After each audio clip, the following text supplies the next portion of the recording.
जुलाई 1952 में जम्मू कश्मीर के दरमियान और मरकज़ के दरमियान दिल्ली एग्रीमेंट साइन हो गया। दिल्ली एग्रीमेंट से, जैसे पिछले एपिसोड में हमने बात की कि उसमें जो एक इंटरनल ऑटोनॉमी का एक पैकेज है जम्मू कश्मीर के लिए, वो तैयार किया गया। लेकिन दोनों तरफें इससे खुश नहीं थी। दोनों तरफें क्या कि भाई, जो प्रिंसिपल एक्टर हैं वो तो थे शेख अब्दुल्ला और जवाहरलाल नेहरू, लेकिन उनसे हटकर जब देखा जाता है तो एक तरफ पूरा जम्मू कश्मीर शामिल है और दूसरी तरफ पूरा हिंदुस्तान शामिल है। क्या वो सारे लोग इसके इत्तेफाक में थे या नहीं थे, वो एक बड़ी बात है। वहाँ पे जवाहरलाल नेहरू का क्रिटिसिज्म कि आपने एक मायदा, एक एग्रीमेंट जम्मू कश्मीर के साथ स्पेशल स्टेटस का आपने सिर्फ इसलिए किया है क्योंकि वो रियासत एक मुस्लिम मेजॉरिटी स्टेट है, तो लिहाजा ये इंडियन सेक्युलरिज्म के लिए बात बेहतर नहीं है।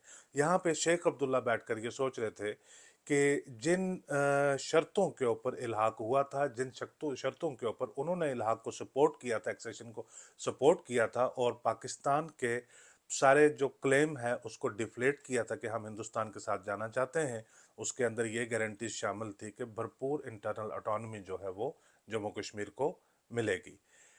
अब इसका एक जो फॉल आउट इसके इस तरह से हो रहे थे कि जो ऑटोनॉमी मांग रहे थे, उनको जितना क्वांटम ऑफ ऑटोनॉमी मिला था वो उससे खुश नहीं थे, और उनसे बाहर लोग इतने थे जो उस ऑटोनॉमी के खिलाफ थे कि ये ऑटोनॉमी दी क्यों जा रही है। मसलन जम्मू में प्रजा परिषद एक ऑर्गेनाइजेशन यहाँ पे इमर्ज हो गई थी नवंबर 1947 में ही, लेकिन उसकी एक्टिविटीज ने ज्यादा तूल जाकर पकड़ा 1953 में, 1952 में।